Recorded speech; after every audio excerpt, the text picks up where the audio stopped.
Welcome to this Bridgewater Now update. I'm John Luck. The town is set to host COVID vaccine clinics later on this month. According to the Bridgewater Portal Emergency Information website, vaccines should be available to those who are eligible for Phase 2 no earlier than February 22nd. The clinics are dependent on how many doses of the vaccine the town can secure, so these will be arranged on short notice. These proposed clinics will be hosted near senior housing and the Bridgewater Senior Center, and residents ages 75 and up will be the only people eligible right now to receive vaccinations at those clinics. Seniors who are interested in receiving information on when slots are available can call the Elder Services Information Line at 508-697-0929 extension 9. It looks like the town is starting to come down a bit from a brief COVID surge. In the state's weekly town-by-town breakdown, Bridgewater's positivity percentage dipped under 10%. This is the first time the rate was that low since Christmas Eve, and since then, positivity rates were as high as 14% over a 2-week span. Another number we share on our Facebook page when the information does come out is the number of positive tests over 2 weeks, and that is back under 400 for the first time since the first week of 2021. However, both Bridgewater and Rainham continue to be in the red, along with about 190 other cities and towns here in the Bay State. Many students at BSU are working and learning remotely, but the university is planning on returning to in-person classes coming up in the fall. BSU President Fred Clark said that while they anticipate having the majority of operations in person for the fall, the final decisions will be based on public health guidance from the state and the federal government. Tuition costs and fees, which were frozen before this school year, will once again be frozen for the 2021-22 academic year. President Clark said that the university recognized that the pandemic created many hardships for both students and their families. $4.5 million in emergency funds were dispersed to support students impacted by the pandemic with assistance in public and private funding. Are you ready for some football in March? The decision was made by the MIAA to go through with a floating fall sports schedule, and Brian Berard has more. Well, thanks, John. At the MIAA Board of Directors' most recent meeting, they had a unanimous 22-0 vote to approve of the Fall 2 sports season. Well, what is the Fall 2 sports season? It's simple, really. The sports that did not get to play originally in fall will get the chance to do so in the spring with some modifications. And here are those modifications. For football, 45 players will be allowed on the game day roster with 6 coaches. And normally for football, the team bench, or the team box as they call it, would normally go from the 25 to the 25-yard line. But to allow for social distancing, the team bench will now be extended from the 10-yard line to the 10-yard line.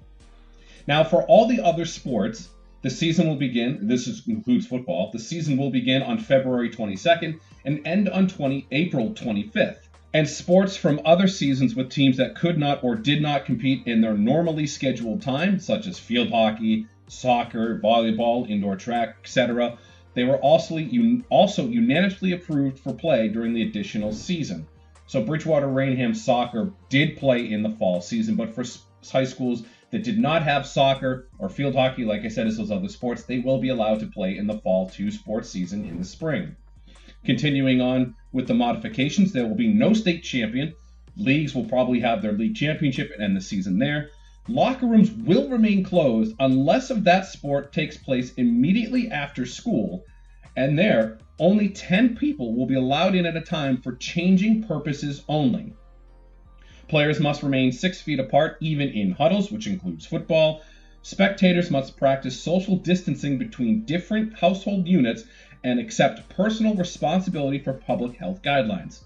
Translation: you will be allowed to have fans in the stands, but everyone, even if it's both of your parents, must remain 6 feet apart at all times, even in the stands. Continuing on, schools must designate a coach or a site supervisor to be responsible for responding to COVID-19 concerns and supervising adherence to established COVID-19 protocols. And just like we had in the original fall season and in the winter season, all players must wear a mask or a face covering. And last but not least, spring sports were also given the go-ahead to compete this season. As you may remember from last spring, there were no spring sports at the very beginning of the coronavirus pandemic. And one final thing here in sports, we'd like to offer congratulations to two members of the Bridgewater Rainham girls basketball family. Now, this first congratulatory message is probably way too late, but as they say, better late than never. We'd like to congratulate Shay Boland on announcing her commitment to continue her academic and athletic career at Duke University and playing for former Boston Celtics assistant coach Kara Lawson. And finally, we'd like to congratulate head coach of the Bridgewater Rainham girls basketball team, Cheryl Seavey, on 100 career wins. Her first 12 wins came with Middleborough, and her most recent 88 wins came with Bridgewater Rainham. And that's going to do it for sports. John? Thanks, Brian. Congrats to Shay and Coach Seavey. A special fundraiser is happening this weekend at Prisco's Market and Deli on Route 18. You may have seen this on social media as BR freshman Natalia Pereira has been making and selling bracelets in memory of Brian McCampbell. McCampbell passed away just before Christmas, and he could be seen biking around Bridgewater. The goal through selling these bracelets is to purchase bicycles for children in need or veterans. Natalia will be selling bracelets at Prisco's both Saturday and Sunday coming up this weekend. If you can't make it to the store, you can buy the bracelets over Venmo and PayPal. We have those two links at the bottom of the screen. Looking at your health today, an important question that gets asked during meal or snack times is what to eat and how much. There may be some help in answering those questions as new dietary guidelines are released by the government, and they provide a framework for healthy eating.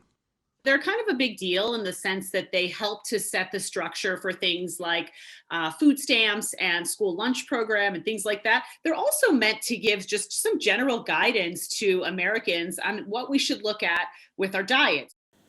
Here are some of the notable changes in the guideline updates. Added sugars should be limited to less than 10% of calories per day for ages 2 and up, and saturated fat should also be limited to less than 10% per day starting at age 2.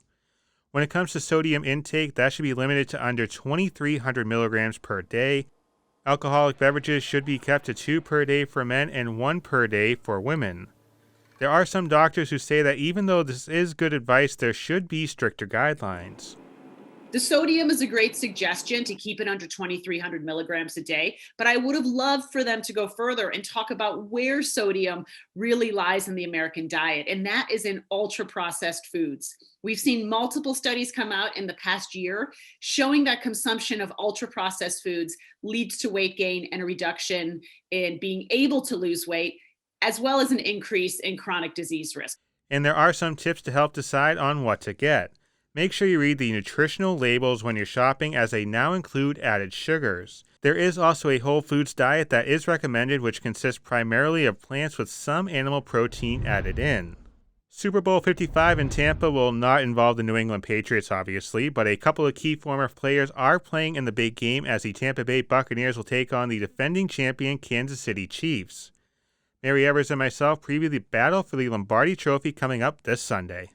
All right, joining me now is Mary Evers as we talk about Super Bowl 55 as the Tampa Bay Buccaneers take on the Kansas City Chiefs. And Mary, I think this is probably one of the more intriguing quarterback matchups that we've had in a Super Bowl, maybe going back to Super Bowl 49 with Tom Brady and Russell Wilson because it's Mahomes and Brady. Yeah, I mean, it doesn't get better than, the wise old goat and the young baby goat facing off for football's top prize. And, obviously for a long time when Patrick Mahomes joined the league in the first place and everyone began to realize how good of a quarterback he was, it was like, him and Brady will keep facing off each other in the AFC championship game because they were both in that conference. But now that Brady's in the NFC, it's great because it's one of those matchups that you never really thought you would be lucky enough to see, but here we are and we're about to experience it on Sunday. To me, I think it comes down, and we talked about this on Out of Bounds this past week, it comes down to the supporting cast around the two quarterbacks. Yeah. With Patrick Mahomes, you had Travis Kelce, who is basically the counterpart over the past few years to Rob Gronkowski. Obviously, you have Gronk on the Buccaneers, and the wide receivers as well, Tyreek Hill. A lot of people can think what they want about him, as well as Antonio Brown for the Buccaneers. But as much as this is about the quarterback matchup, to me, it comes down to what the supporting cast can do, and especially the running game. That's the one thing I'm looking at because you have Ronald Jones, Leonard Fournette for Tampa Bay, and you have Clyde Edwards-Helaire for Kansas City, who's been coming off of injury woes. So as far as the supporting members, is there anything you're looking at? I would think one of the things that I've been, keeping an eye on is whether or not Le'Veon Bell plays, because he hasn't been super impactful since he's joined Kansas City. And I don't even think he was super impactful when he was playing for the Jets, but he is, a talented player. And I think that if they're able to have both Clyde Edwards-Helaire and Le'Veon Bell healthy at the same time and able to kind of switch the two of them out as the game progresses, it'll be an advantage for Kansas City for sure. All right, I want to talk a little bit about Tom Brady because we talked about this as well. Mhm. Whether New England fans are cheering for Tom Brady, I Yeah. know that I'll be, not openly cheering. I'll be eating buffalo chicken dips, so that counts for something. But I'll be cheering for Yeah. Tom Brady as well in the Super Bowl. Yeah, you know what? At the beginning of the season, I think, the wounds were still fresh. I was very anti cheering for Brady in Tampa Bay. And it didn't help that Tampa Bay didn't seem like a very good team, at certain points during this season, especially when they lost so terribly to New Orleans during primetime football, like midway through the season. But I mean, it's hard as a Patriots fan not to see what Tom Brady's doing again and being in complete awe of it. So yeah, I'm gonna root for Tom Brady. I like Patrick Mahomes, and I don't hate the Kansas City Chiefs as many Patriots fans probably do. But I end of the day, Tom Brady's Tom Brady. So I hope that he wins, and Rob Gronkowski as well. Very possible here. Tom Brady could have more Super Bowl championships than any other team in NFL history. That Yeah, coming from Tony insane. Maserati of 98.5 The Sports Hub. And before we go, just want to get picks here because Mhm. Kansas City, Tampa Bay, it all comes down to who's winning that Lombardi Yep. trophy.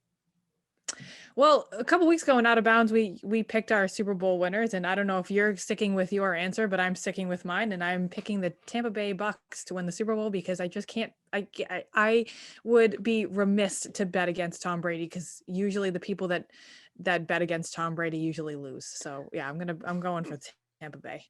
I honestly forget who I picked, but I think I picked You picked Kansas City. You Yeah, did. I go the opposite. So I'm going to take Kansas City. And Yeah. we're going to talk a lot about the prop bets, which a lot of people bet on stupid things It's like my Gatorade favorite colors. time of year when we get to do prop bets on Out of Bounds. There's one prop bet that I wanted to bring Yep. up here on Bridgewater Now, and that is the national anthem. Usually yeah. the over-under is 2 minutes. I believe Lady Gaga performed it one year, and she hit it right at 2 minutes on the nose. Was it? Or I think it was last year with Demi Lovato. She I think she hit exactly the over, like the minimum. It could have been. I have Who no is idea. singing the national anthem? Because now that you say it, I don't actually know. So this brings me into the over-under question here quickly. Jasmine Sullivan and Eric Church are performing the national anthem. Okay, so I have no idea who Jasmine Sullivan is. I know Eric Church because of that one song, Springsteen, which, story for another time, but John ruined that song for me. Maybe we'll talk about that on Out of Bounds. That's a teaser. So yeah, I Eric Church seems to be kind of a slow singer. So I'm going to say it's going to be slightly over, maybe like 205 to 210, something like that. Let's be honest here. You have two singers. It's going to be a heartfelt pregame for the Super Bowl. This thing is going over 2 minutes. It's bordering 3 minutes. That's how I look at it. So take the over. All right, Mary, thanks for joining me on Bridgewater Now. No problem. Out of Bounds can be seen on BTV, btvaccess.com, and we have a podcast available weekly on Spotify. Just search Out of Bounds.